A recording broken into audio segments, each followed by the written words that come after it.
Olá, seja bem-vindo a mais um Vale Conexão, o programa que faz a conexão do pensamento na região do Vale do Jaguaribe e do Litoral Leste. Um programa do Instituto do Vale do Jaguaribe, em parceria com a Faculdade do Vale do Jaguaribe. E falando da faculdade, hoje nós temos um entrevistado no Vale Conexão, um perfil muito especial. O diretor da Faculdade do Vale do Jaguaribe, Antônio Henrique Duma Antero. Seja bem-vindo, Antônio Henrique. Nós conversamos sempre, trocamos pensamentos sobre uma série de coisas, e uma das frases que me vem agora, olhando para você e sabendo de quão aficionado você é pelo esporte, é: o mundo é uma bola? O mundo é uma bola. Sempre. Sempre acaba numa bola. É redondo, a vida tem que ser redonda, a vida tem que ser orgânica. Acho que a gente tem que buscar sempre solução. A gente tem que evitar, ou melhor, buscar aparar arestas. Eu acho que isso é uma missão de vida, sempre aparar arestas, seja na diplomacia, nas tratativas. Então é uma filosofia de vida, né? Eu gosto quando se diz o mundo é uma bola, porque inclusive mexe um pouco com o meu desejo, com minha vontade de jovem de sempre querer jogar bola, né? Eu não posso ver uma bola que eu volto a ser criança. Então eu acho que isso é uma filosofia, Garcia. O mundo é uma bola. Isso é um programa seu, uma ideia sua, né? Não sei bem, isso é uma ideia minha, um programa meu, mas você me inspira com relação a isso. E tem uma coisa interessante, quando olhar para você, é redundante olhar para a sua dimensão física, né? A sua estatura. E você falou agora de um sonho de quando jovem, e eu pergunto, o que você queria ser ou quer ser quando crescer? A minha estatura, quando eu era mais moço, Garcia, mais jovem, eu tinha uma certa timidez, um certo complexo por ser grande e tal. E a mamãe sempre dizia: você é lindo, você é o menino mais lindo que eu conheço. E sempre falava isso para todos os irmãos, naturalmente, para não criar nenhuma diferença. Mas e isso foi me moldando, foi moldando a forma como eu passei a agir, passei a me perceber. Você vê um menino que é maior do que os outros e está tentando se agrupar e começa a se destacar porque é muito grande. E quando o cara é mais moço, ele não tem a coordenação motora, ele é meio desengonçado. E essa forma, essa atitude também acaba se refletindo nas relações. E eu era assim um pouco desengonçado nas relações, quando pequeno, quando moço, quando jovem, né? Um andar meio de pelicano. Meio de pelicano. E aí, pouco a pouco, eu fui começando a me identificar com os esportes, né? Eu comecei a ficar aficionado por esportes, adorava esportes. E eu hoje me vejo em muitos meninos, em sobrinhos, em afilhados que adoram a bola, né? Qual era o meu sonho? Recentemente eu vi uma entrevista de um sobrinho que diz: o que você quer ser quando crescer? Ele diz: olha, jogador de futebol. Ok. Segundo plano, eu quero ser comentarista de futebol. E terceiro, eu vou ser narrador esportivo. E aí depois ele dizia ser jogador de basquete e tal. E então minha vida é mais ou menos isso. Eu comecei gostando muito de jogar futebol, depois passei para o basquete. E aí é uma paixão, eu não posso ver uma bola, uma mesa de ping-pong ou uma praia para jogar um frescobol. Então estou sempre buscando interagir, movimentar, dinâmica. Dinâmica. E eu acho que o jogo traz essa dinâmica, a dinâmica que representa a vida. Dinâmica da vida. Você é bastante dinâmico. E você falou sobre sua mãe. Você é o menino mais lindo que eu conheço, né? Coisa de mãe dizer para o seu irmão e para o outro irmão. E óbvio, Freud dizia que a gente passa o resto da vida se recuperando da infância. Como é que foi, como é que se deu a formação de Antônio Henrique? Como é a sua família, a constituição familiar, como se deu esse primeiro momento, esse nascedouro desse homem grande aqui na nossa frente? Primeiro quer dizer que eu não acreditava nela, certo? Em relação a isso. Isso é coisa de mãe, conversa. Mas fez bem pro Não pode ser, imagina, eu estou desengonçado aqui, tendo alguma dificuldade de me relacionar com os meus pares, com as meninas da sala e tal.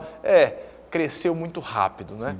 E aí nem tudo acompanha esse crescimento, e a cabeça também, sempre de menino, acho que inclusive isso ficou um pouco retardado, entendeu? Um pouco para trás, sempre de menino. Eu acho que isso é uma coisa que a mamãe ajudou a todos os filhos a preservar, certo? Um desejo, eu diria que uma ingenuidade ou uma maneira de ser, de estar sempre esperando o melhor. E as crianças estão sempre esperando o melhor. Eles não têm medo. Eles não têm medo porque eles não estão prevenidos. E a minha mãe tem essa maneira de ser até hoje, tem já 70 anos, 70 e poucos anos, e isso acho que se maturou dentro da nossa personalidade, né? Foi se construindo, eu acho que 3 irmãos, e os irmãos, cada um deles tem um pouco desse traço de personalidade, de esperar o melhor, de ser sempre, ter uma autoestima, ter uma vontade, ter um entusiasmo pelo que vai chegar, certo? Sempre esperando o melhor, porque é um traço dela, muito particular dela. Eu sempre falo isso. A mamãe, o que a mãe pensaria numa situação como essa, né? E aí, você, inclusive, uma vez citou um filme, e você vai saber dizer qual filme é esse, que a gente, quando está passando por algum aperreio, por alguma dificuldade, a gente deve pensar, olha, Deus deve estar se divertindo às nossas custas. Isso é uma imagem muito, muito legal de você pensar, né? Diz, olha, ótimo, estou fazendo parte desse plano.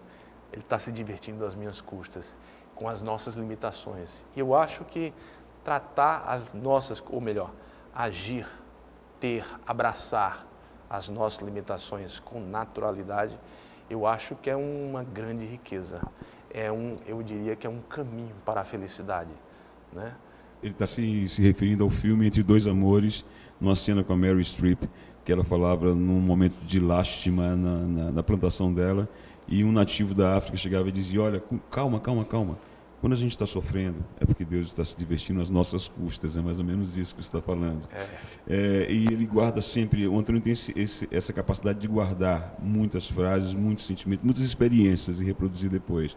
Mas eu queria saber de você sobre você criança. Eu sempre te vejo grande. Como era? Você é filho de um cientista político, um professor com uma vasta história, um homem culto, de uma formação fantástica, referência.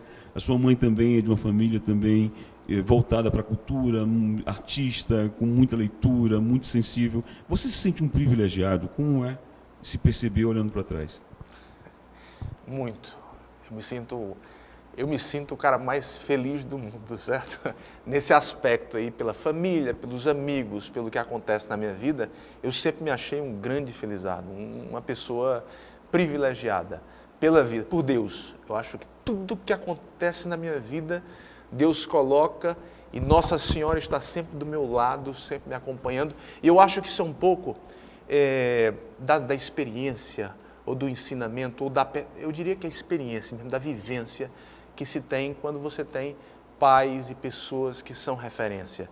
E a mamãe sempre esteve muito atenta, sempre procurou nos instruir ou nos orientar, a mamãe e o papai, sempre a estar cercado de pessoas boas, de pessoas com boa índole, pessoas que pudessem nos ensinar. Então, eles sempre nos mostraram que essas escolhas, sabe, de buscar a luz em tudo, buscar a luz nas amizades, buscar a luz na decisão, fugindo do medo, fugindo daqueles sentimentos, inveja, ódio, raiva, e tentando buscar muito mais, ou melhor, o medo, que é um pouco da incerteza. A gente tem que aceitar a incerteza e viver a aventura da vida, porque ela sempre vai se apresentando, e tentar sempre converter aquilo que poderia ser uma situação ruim, que eu não consigo, eu nunca classifico, Garcia, o que é ruim e o que é bom, certo? Eu abraço, sempre é bom.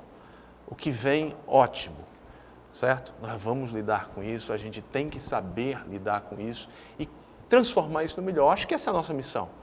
O que se apresenta por um propósito, certo? Assim como eu imagino que quando há uma dificuldade, Deus está colocando aquele obstáculo para a gente aprender um pouco mais, para a gente ampliar, se expandir um pouco mais, para ser capaz de abraçar um desafio maior. Eu acho que em tudo, das coisas simples às mais complexas, a gente tem que ter esse olhar de buscar a luz.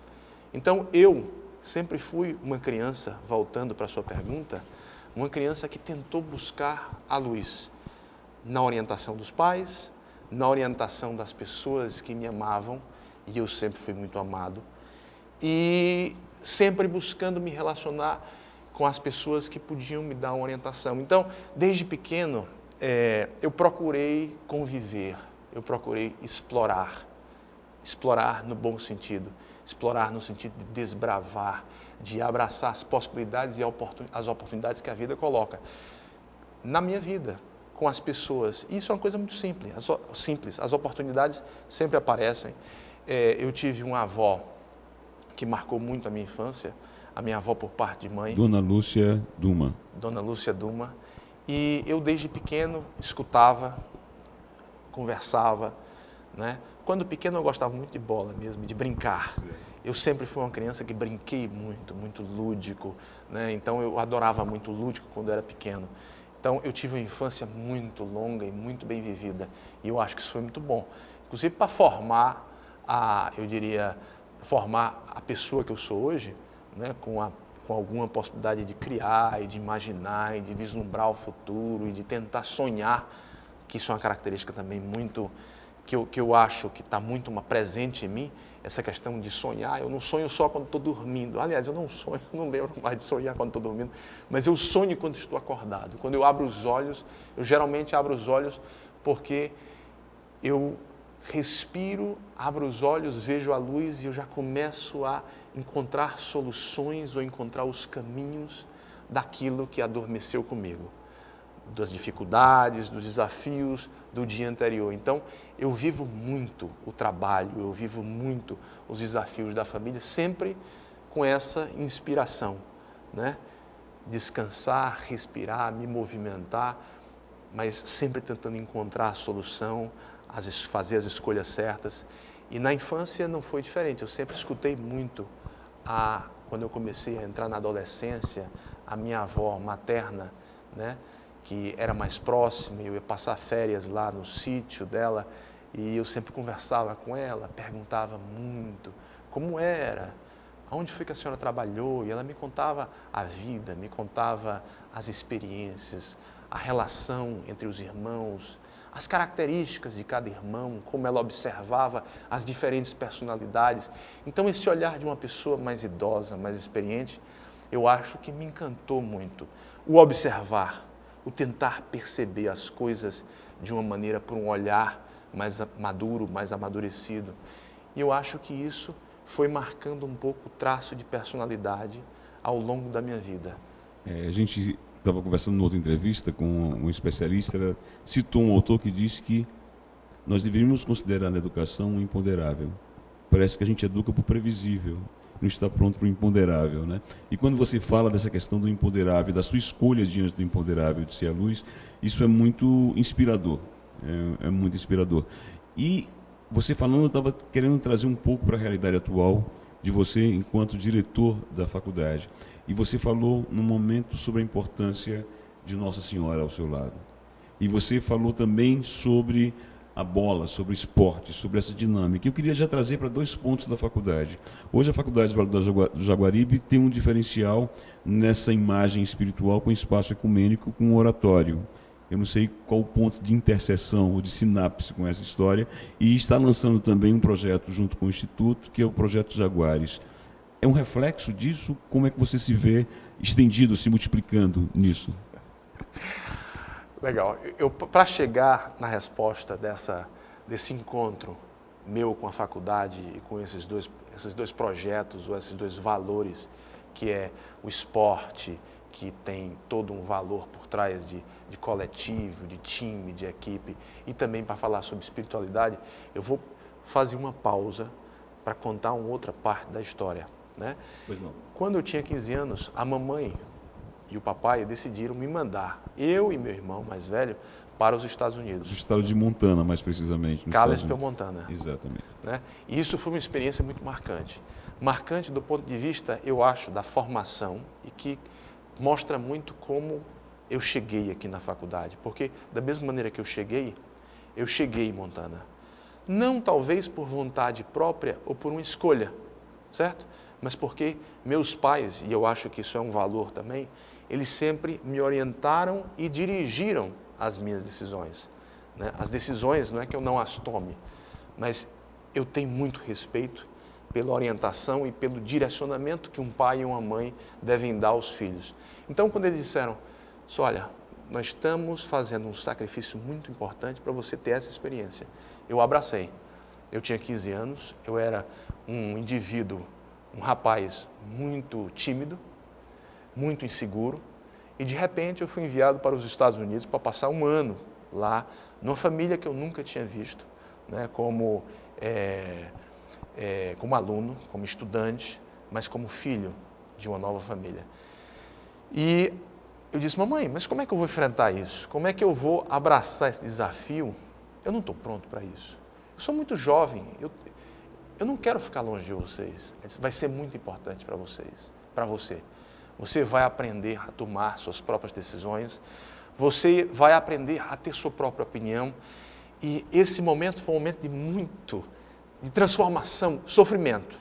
Eu diria sofrimento. De pranto mesmo, né? De pranto, de muito pranto, de muito pranto. Meu pai até hoje implica comigo, ele é um gozador, né?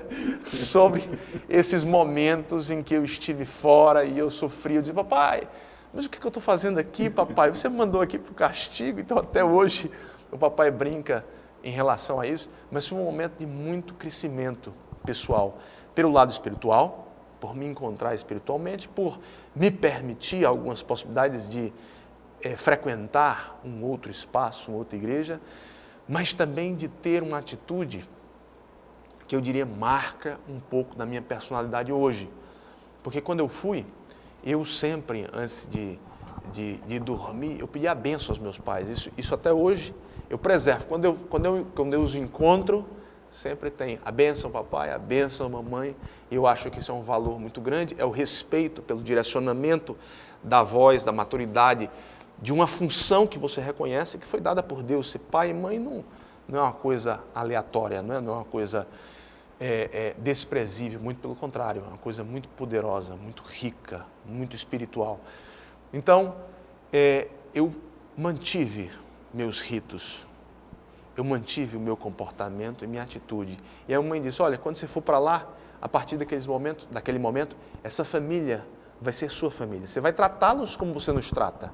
Isso que passava, ou melhor, a impressão que eu percebia na época seria um esteio ou uma muleta para eu atravessar esse desafio e conseguir me manter firme e conquistar essa experiência, ele começou a passar e definir uma atitude, né? Uma atitude no indivíduo que estava em crescimento, e eu sempre agi dessa maneira. Eu sempre enxergo nas pessoas as pessoas mais valiosas. Então, os meus amigos são muito amigos, porque eu preciso disso. Como eu precisei ter um pai e uma mãe numa situação de dificuldade. Então, isso é uma coisa que marcou a forma como eu encaro a vida, né? Então, a vida que eu tenho hoje é muito espelhada nesse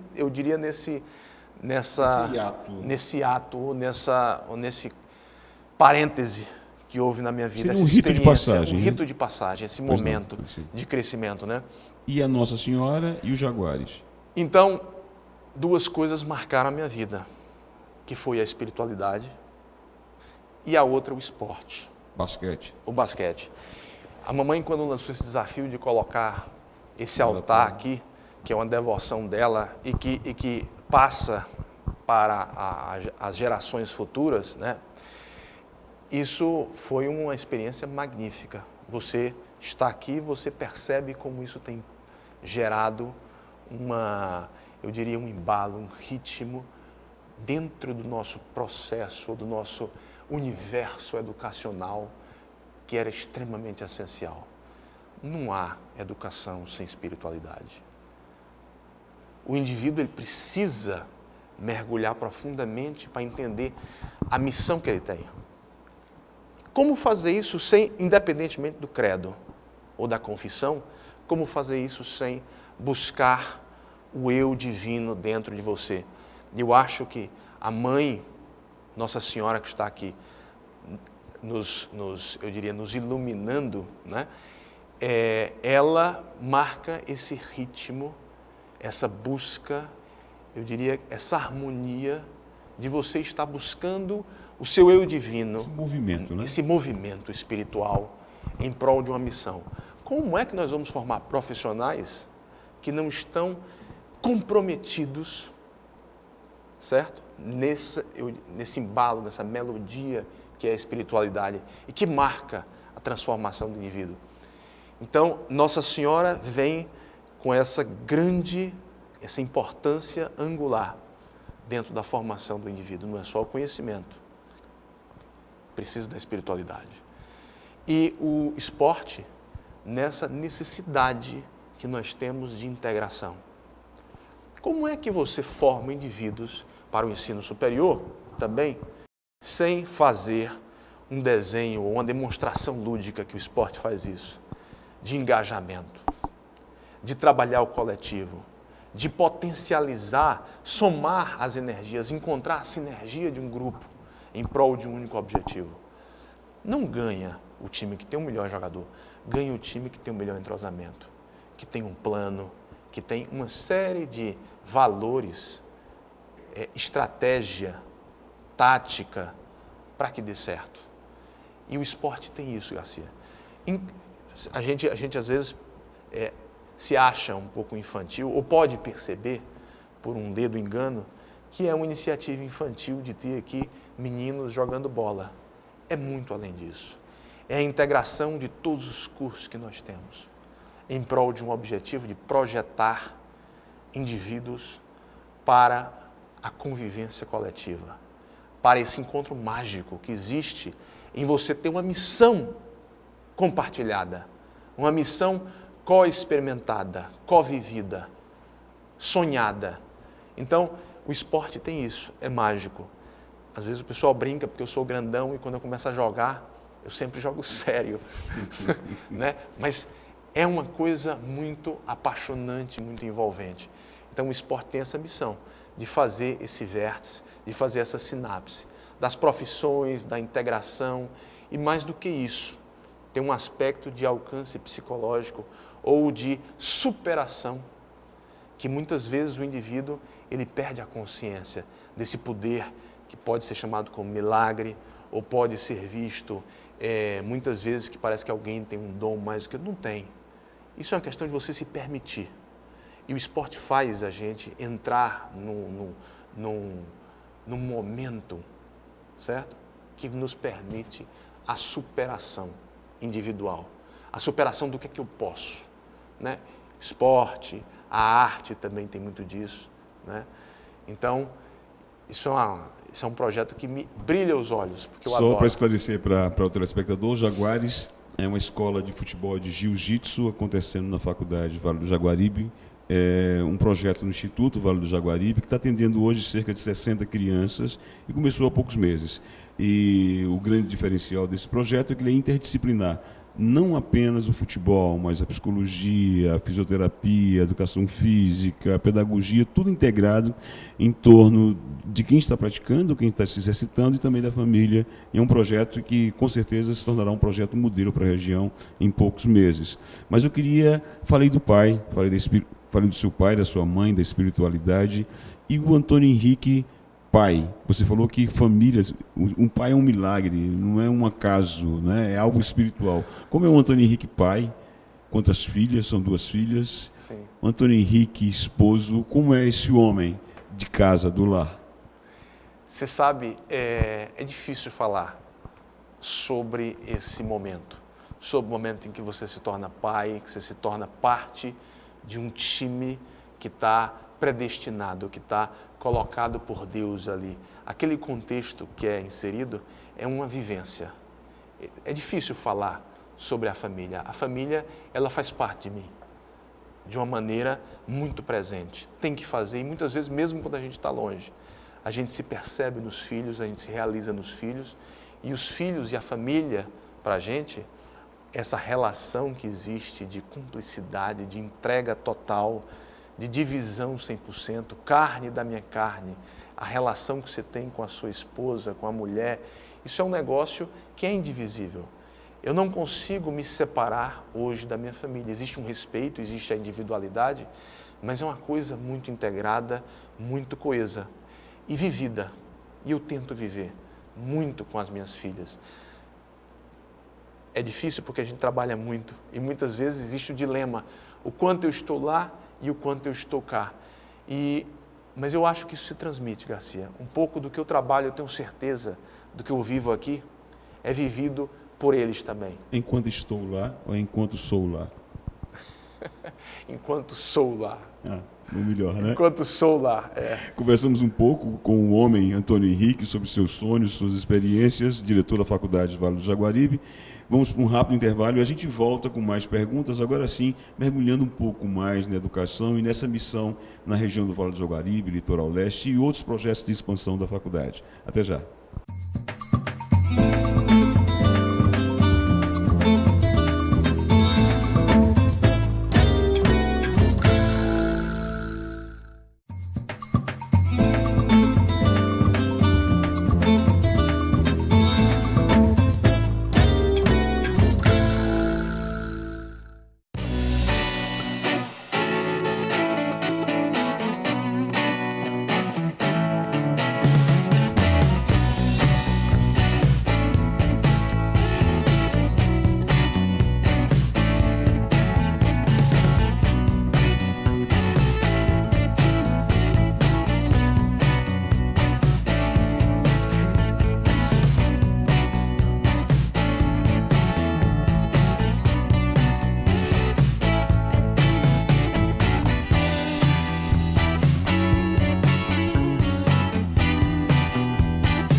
Volta com o nosso Vale Conexão, hoje entrevistando o diretor da Faculdade do Vale do Jaguaribe, Antônio Henrique Duma Antero.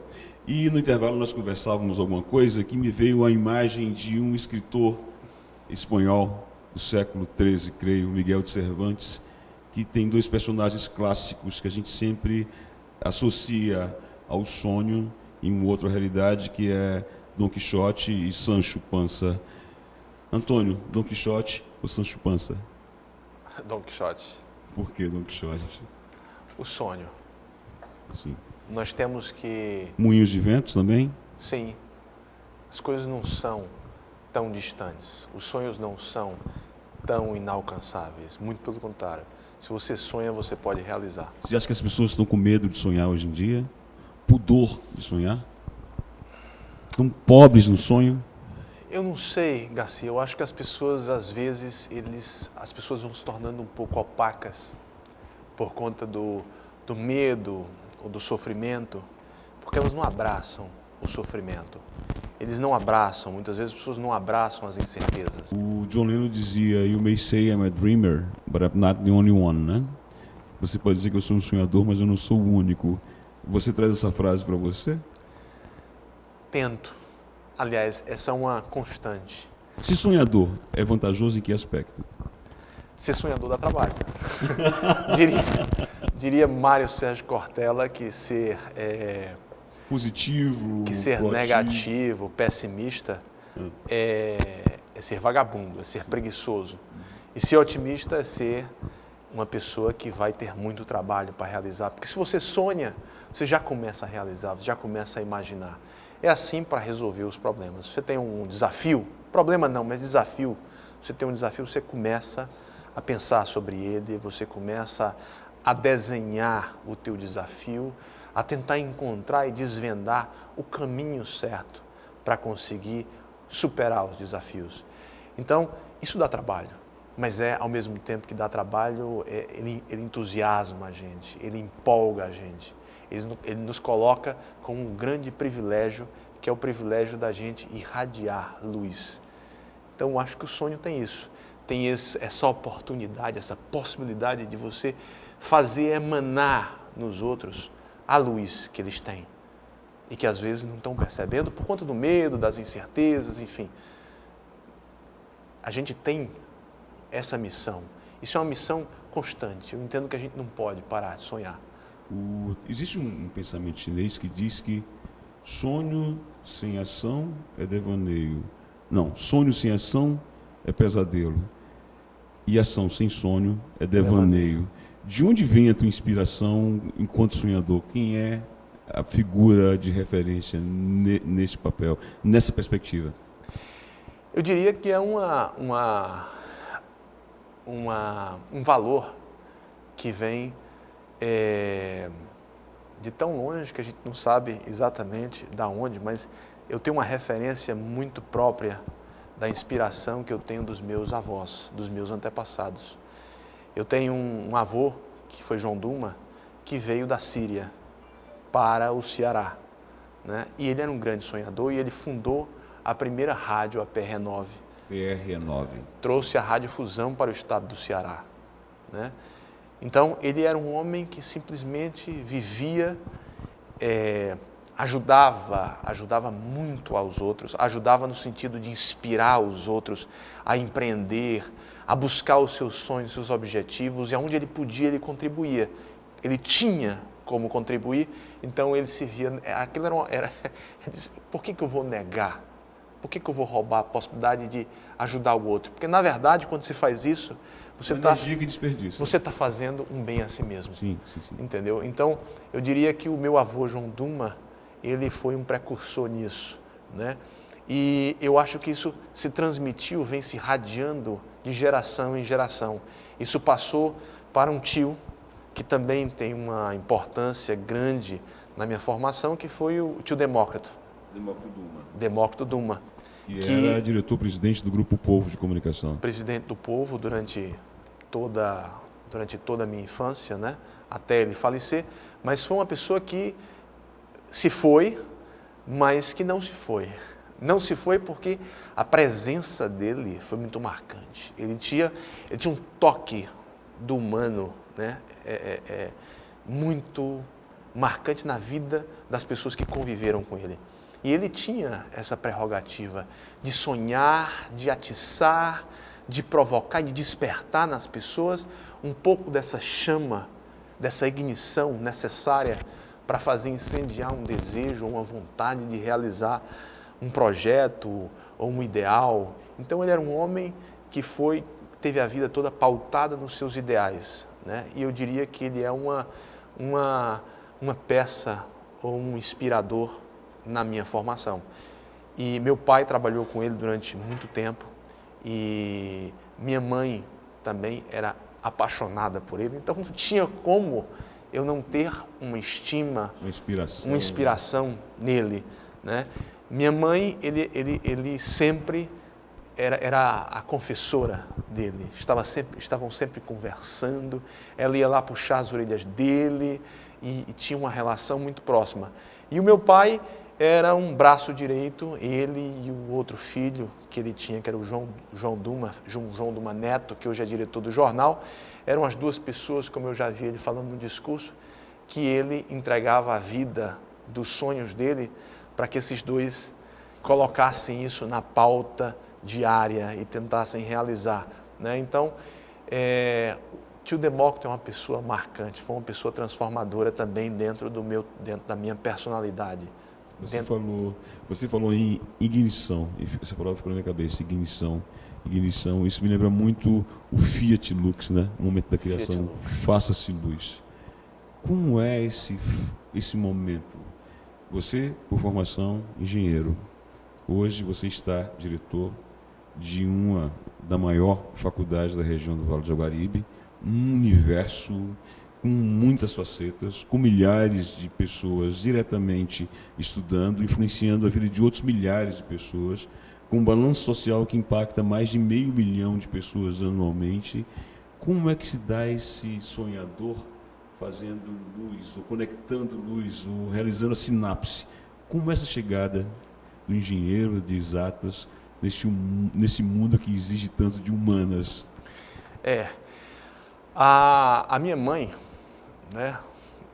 Inspiradora, mais uma vez, minha mãe. Eu acho que o Freud adoraria essa conversa. A minha mãe, e naturalmente tem um respeito muito grande, eles eram muito, mamãe e papai sempre foram muito cúmplices, um respeito e um amor que marcam a minha vida e também pautam a minha forma de ser, a minha forma de me relacionar e aceitar. Tolerar os outros são bem diferentes, mas eles se complementam de uma maneira muito, única, muito rica, é uma experiência muito feliz que eu tenho na minha vida de tê-los, né? Como exemplo. E a minha mãe, ela sempre dizia, vá, faça, abrace. Eu disse, mamãe, para quê? Eu quero jogar bola, mamãe. Para que eu vou aprender francês?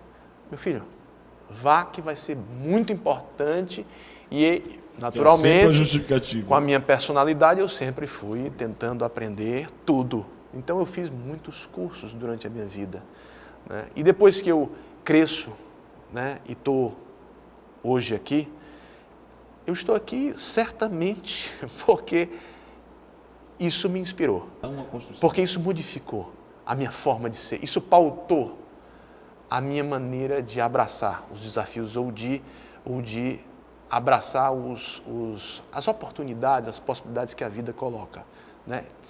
Me entreguei a esse projeto.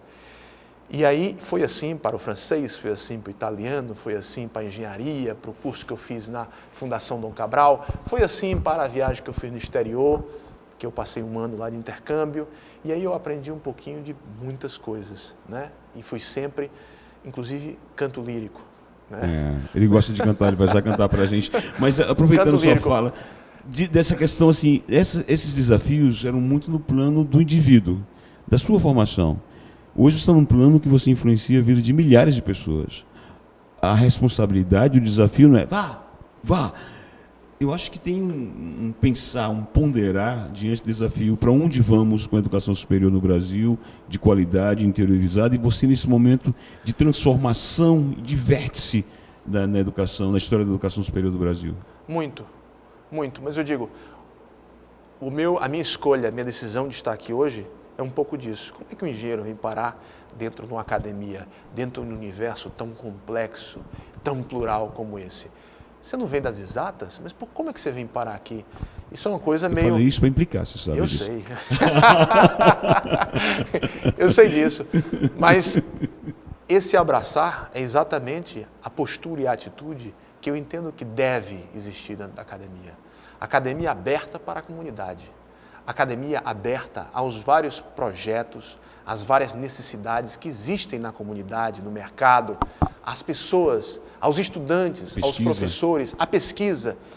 Então, essas coisas não podem ser abafadas ou colocadas de lado como se não tivessem importância. Uma instituição de ensino superior, ela está pautada num tripé que é fundamental, assim como a trindade santa. Na espiritualidade existe uma trindade acadêmica, que é a pesquisa, o ensino, ensino, pesquisa e extensão, né? Então, você começa a perceber que essas três estão em tudo, conectadas de várias maneiras, de uma maneira complexa, mas muito lógica, muito orgânica como ela se organiza. Mas essa é uma visão de nexo. Algumas faculdades trabalham muito a questão da especialidade, da separação, inclusive, da extensão de um lado, da pesquisa de outro, e do ensino de outra forma. Como é que você está vendo isso nesse momento na Faculdade do Vale do Jaguaribe?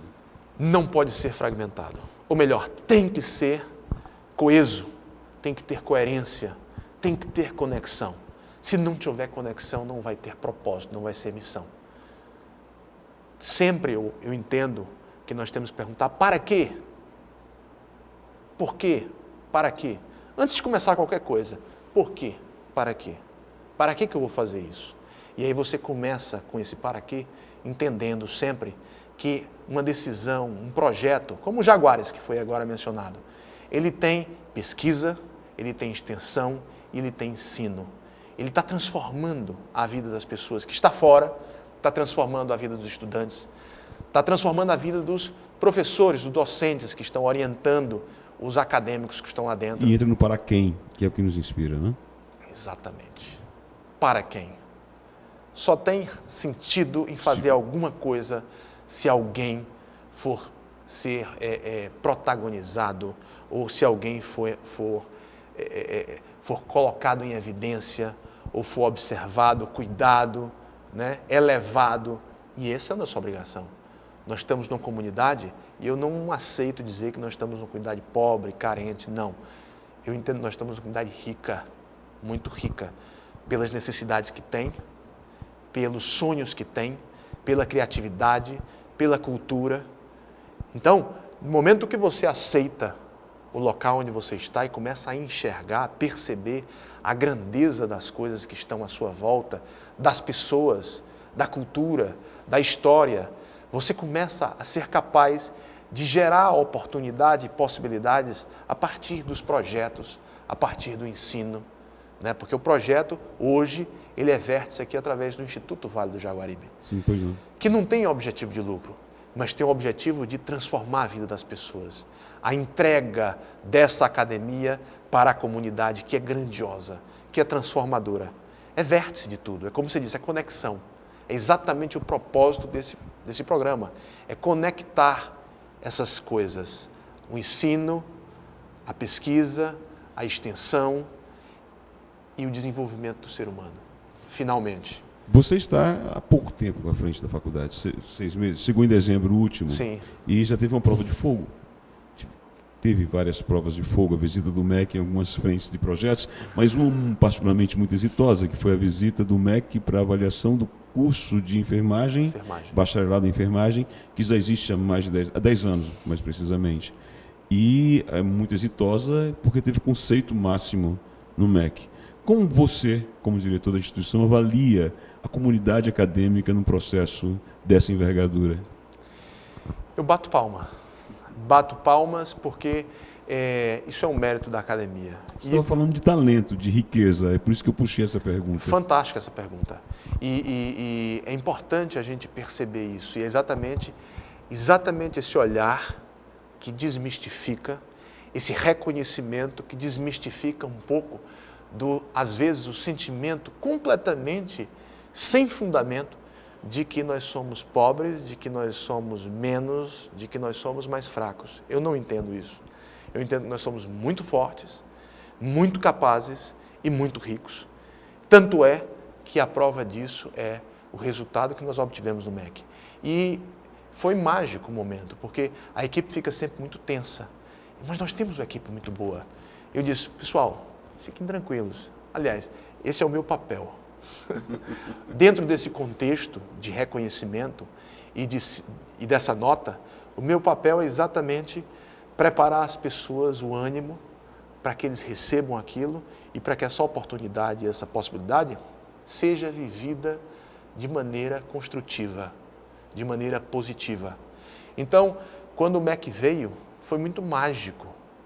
Foi muito mágica a experiência e eu me sinto privilegiado, porque o MEC entrou aqui e diz, olha, eu nunca vi, nós temos mais de 30 anos de experiência avaliando instituições Brasil afora, e eu nunca, até hoje, estive em uma instituição que tem uma estrutura parecida, de longe, com o que vocês têm aqui, no Vale do Jaguaribe, em Aracati, no litoral leste. Voltado para a enfermagem. Como é que vocês têm 3 laboratórios de práticas? Eu nunca vi mais do que um laboratório de prática para a enfermagem. Vocês têm o momento de atenção para o indivíduo idoso, para o jovem e para a obstetrícia, a maternidade e tal. Isso não existe. E perguntou outra professora, a professora comungou da mesma opinião, compartilhou da mesma opinião, inclusive nos atiçando a concorrermos a prêmios nacionais pela prática docente que nós temos aqui. Então, não é à toa que essa região está se desenvolvendo dessa maneira. Não é fortuito.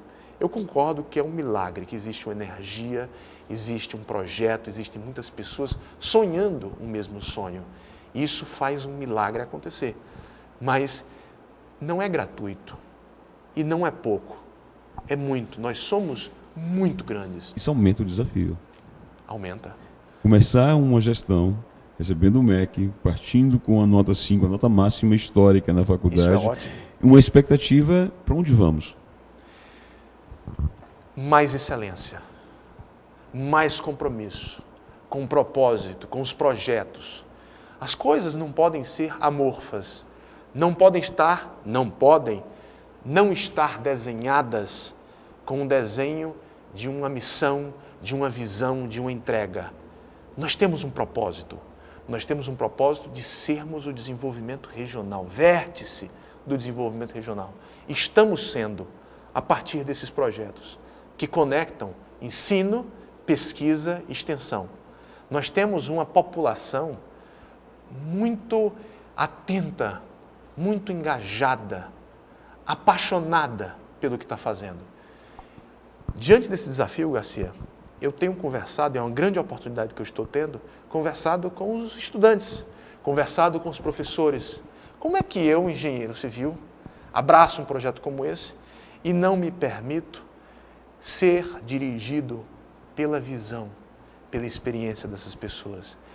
Óbvio, não tem outra maneira de dirigir essa instituição, uma instituição como essa, sem você abraçar, observar, escutar, sem você ser esponja, para que a gente pegue todas essas experiências, perceba e comece a desenhá-las para que esse desenho seja oportuno, seja assertivo para as demandas territoriais. Eu não acredito que não pode, todos nós temos cores diferentes, temos formações diferentes. Nossa digital é diferente. A nossa digital é diferente. Isso é uma grande riqueza. Como é que eu vou conceber, como é que é possível e não é possível, conceber uma instituição de ensino ou ensino superior de um local, vindo de um local, dirigindo para um local que não tem consciência territorial? Isso não vai chegar a canto nenhum. Nós estamos indo longe e tendo alcance nos projetos por conta dessa riqueza e dessa pluralidade, por conta desse engajamento e dessa conexão que se faz desses vários indivíduos, dessa riqueza cultural, histórica, acadêmica, que está se juntando e está conseguindo entregar muito mais do que se espera dela. Então eu tenho certeza que há 20 anos atrás, quando os fundadores dessa instituição idealizaram ela, não podiam ter a dimensão desse milagre que essa instituição é hoje, dessa potência que essa instituição se tornou. E ela se tornou, não foi por conta de um indivíduo, foi por conta dessa junção, desse encontro que existe de várias competências, de várias personalidades, de vários aspectos, plurais sempre. E isso vai fazendo com que esse encontro gere ideias. Não é um evento esporádico que eu encontro algum empreendedor ou algum professor que me traz um projeto brilhante. E esses projetos acontecem onde existe encontro. Não é aleatório também que nas grandes empresas os melhores projetos aconteçam a partir da cafeteria, certo? É nos encontros, é no conviver humano, é dentro desse ecossistema que as coisas acontecem. Então a nossa missão hoje é fertilizar esse espaço, esse campus, que eu entendo que é sagrado para o desenvolvimento regional.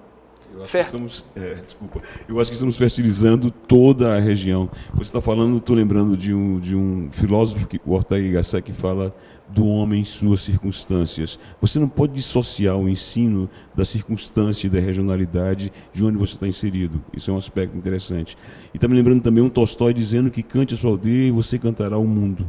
E você fala tão bem, tão inspirado, que dá vontade de dizer assim, eu tive a oportunidade de ver alguns estudantes formandos em direito, em outras áreas, em outros cursos, dizendo, eu sou a primeira pessoa que se forma dentro da minha família. E não foi uma vez só que eu vi isso.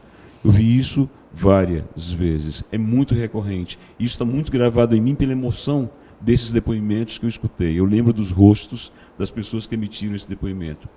E você falando para esse jovem que pensa que não pode, que mensagem você falaria para esse jovem da região do Vale do Jaguaribe, do Litoral Leste, que ainda não veio aqui, que ainda não está conosco, que como você é cheio de sonhos e que às vezes precisa de um Fiat Lux para acontecer a ignição? Que mensagem você deixa para esse jovem? Que ele é responsável pelas escolhas que ele faz. E ele não pode fugir dessas escolhas. E ele tem que ter a coragem para tomar as escolhas certas. E ele não pode tergiversar ou ter medo para decidir o próprio futuro. E para decidir o próprio futuro, ele tem que dar um passo à frente. E esse passo à frente, ele não é um passo simples.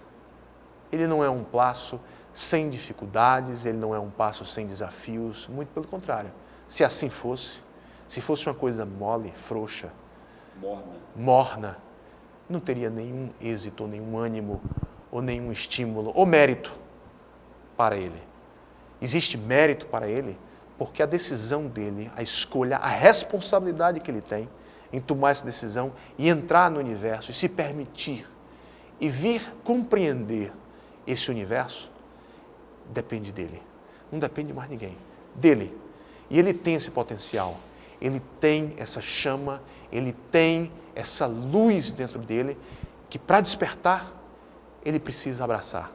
Ele precisa se entregar ao sacrifício que isso impuser, ao desafio que isso representar, ao obstáculo que tiver de ser superado. Esse aluno, ele tem que olhar, encarar e abraçar com coragem. Foco. Foco. Essa grande possibilidade de sonhar por ele mesmo, de sonhar pela transformação da região dele, da família na qual ele está inserido. Mudando um pouco do clima, qual a importância da arte na sua vida? Você falou em canto lírico. Você é cantor lírico? Bom, claro que sim, eu não poderia dizer diferente, porque senão minha professora, Maninha Mota, puxaria minhas orelhas, viu? Obviamente, sim. Mas o canto lírico, eu muitas vezes estava, na época em que eu estava jogando basquete, e aí minha mãe, desde novo, ele dizia, não, você vai jogar, mas antes você vai para a aula da Maninha. Então já sou aluno da Maninha há 15 anos, Maninha Mota. A Maninha tem a cidade toda? Não, a Maninha é jovem, ela começou muito cedo. Que não nos escute nessa conversa. Ela começou muito cedo, mas a Maninha, ela sempre tratou a gente com muita dureza, assim como me trataram os técnicos que eu tive dentro do esporte. E tem uma coisa que é muito similar uma à outra. Eles sempre foram muito duros conosco, para exatamente fazer-nos acreditar em nós mesmos. Acreditar que o maior desafio não está fora, está aqui. Está na nossa capacidade de entender, de compreender a sua própria capacidade. Que o nosso limite precisa ser ampliado a partir das escolhas que a gente faz. O limite dessas pessoas que acham que não podem precisa ser ampliado a partir da escolha dele de ingressar numa instituição de ensino superior, de entender que ele também pode sonhar e que não há obstáculo para isso, a vontade de encontrar a solução. Eu vou encontrar a solução. Se eu tenho um desafio e se eu acredito nele, se eu tenho vontade, entusiasmo, Deus dentro de nós, eu vou encontrar a solução. Então você tem que abraçar. E não é uma questão de ser responsável. É uma questão de aceitar a incerteza como uma aventura que a vida lhe permite escolher. Ele não sabia aceitar a incerteza que a vida lhe permite escolher. Então a gente vai terminar o programa hoje com o Antônio Henrique cantando, já que ele abraça tudo isso. Por favor, qual seria a capela para a gente hoje? Olha, tem uma música que eu gosto muito, que é uma música que eu acho que sintetiza um pouco da nossa vida, que é a música da banda de rock, do U2. Isso não estava previsto, cantar. Não, claro que não. Você falou, me inspirou. Pedi já para abraçar Mas a oportunidade. Essa música diz um mundo, uma vida, um amor. E eu acho que não pode ser diferente na nossa vida. A gente não pode separar e achar que nós estamos separados. Nós não estamos separados. Quando você fala em família, eu me percebo família num universo muito mais amplo do que o meu núcleo sanguíneo, familiar. Eu me percebo em família, em comunhão, não só com os amigos, com a faculdade, com os professores, com os estudantes, mas eu me considero também família com as pessoas que já passaram pela minha vida, alguns deles que nem mais estão, mas que estão comigo. Não se separam de mim. Então, eu entendo que o mundo é um. Eles são. A vida é uma. E o amor tem que ser um. Então, One Word. Gênese. A música é One, da banda U2. Na voz de Bono Vox. Ah? Na voz de Bono Vox. Por favor. Os créditos sobem com você cantando. Hoje você abraça esse desafio, por favor. bastante estranho. One love, one life, one is one need in the night. One love, we get to share it. Leaves you, baby, if you don't care for it. Maravilha, maravilha. Valeu, Antônio. Parabéns. Valeu, sucesso. Garcia. Obrigado, compadre. Abraço o desafio, né? Amém.